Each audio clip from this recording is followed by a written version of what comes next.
Nathalie, bonjour. Merci de nous accueillir sur le site du château de Rossignol. Est-ce que vous pourriez nous expliquer comment s'est créée votre coopérative?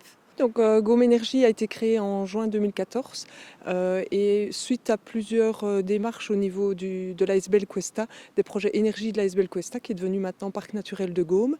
Donc, dans le cadre des projets leaders, des projets européens, on a accompagné des communes, des particuliers, des agriculteurs dans leurs projets d'isolation et d'énergie renouvelable. Est-ce que vous pourriez nous expliquer l'objet social de votre coopérative? L'objet social donc, de Gome Energy est de développer des projets d'énergie renouvelable et d'économie d'énergie, donc de diminuer l'impact CO2 de ces coopérateurs, de développer les projets, de les financer, mais aussi d'en faire la promotion. Donc est venue l'idée petit à petit de créer une structure avec des agriculteurs, des indépendants, des citoyens qui permettrait d'étudier et de gérer les projets, mais aussi de les financer. Un coopérateur peut prendre des parts, une part c'est 100 €. En échange, il reçoit des dividendes, du fait de son placement dans notre coopérative. Et avec ce capital-là, on étudie et on gère et on finance les projets chez des particuliers, des indépendants, des agriculteurs. Ce sont pour l'instant beaucoup de projets d'installation photovoltaïque, mais on a aussi des projets d'isolation de maisons, de chaudières à pellets.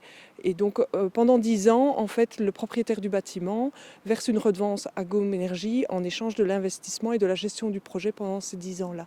Est-ce que vous pourriez nous expliquer les projets que vous avez réalisés jusqu'à présent avec votre coopérative? Donc jusqu'ici, on a réalisé 4 installations photovoltaïques chez des agriculteurs et des particuliers, une installation de chaudière à pellets et un accompagnement d'un particulier dans la rénovation énergétique de sa maison, donc isolation solaire thermique, solaire photovoltaïque. Quelles sont les perspectives et les défis futurs pour Gome Energy? Alors les perspectives, donc dans les cartons de la coopérative, on a des projets toujours photovoltaïques, mais aussi d'isolation de toiture en Gome, des projets hydrauliques. Pour cela, donc il y a des projets qui sont moyens, voire grands, et donc c'est en fonction du capital que l'on a, c'est-à-dire des parts que les coopérateurs prennent de chez nous, que l'on peut avancer et développer nos projets. Donc en conclusion, on est toujours à la recherche, bien sûr, de coopérateurs qui sont là pour investir dans notre coopérative, qui recevront des dividendes et qui ont aussi également une voix à l'Assemblée générale pour décider des projets et des réalisations de Gome Energy. Comment s'est déroulée cette collaboration avec Gome Energy? Ça s'est déroulé sur très peu de temps, donc j'ai pris contact avec Nathalie au printemps et les panneaux ont été placés au mois de septembre, donc ça s'est passé très vite. Et la particularité de mes panneaux, c'est qu'ils sont belges et qu'ils viennent de Marche. En fait, c'est une société qui fabrique maintenant ces panneaux depuis quelques années.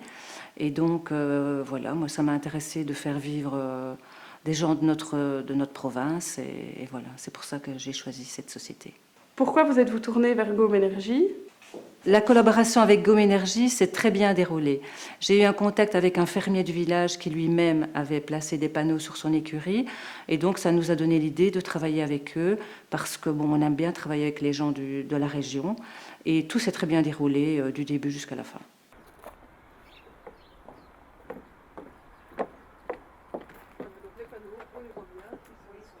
Les panneaux, oui.